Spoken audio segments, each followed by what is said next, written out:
How to summarize a YouTube video using ChatGPT. Hello everyone, welcome back to our channel and today we are back again with a new video. So without any delay, let's get into it. For that, firstly open any one of the Google Chrome browser. Then after, open the YouTube video which you want to summarize. After that, open ChatGPT. If you want to log in with your account details. Then after, in the option of message ChatGPT, you can simply type, "Can you summarize me this video?" Then you need to provide the topic of the video and also the name of the channel.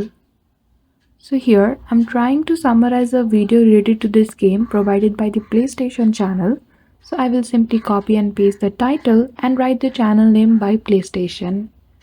After that, when I hit the enter key, now ChatGPT won't provide you any detail. So after that, you need to provide the URL of the video. As you can see, ChatGPT seems to have a problem browsing the video right now. So in the next message, you simply need to write, "This is the URL of the video which I want to summarize." Then after, ChatGPT will provide you a brief summarization. So that's it. I hope you found this video helpful.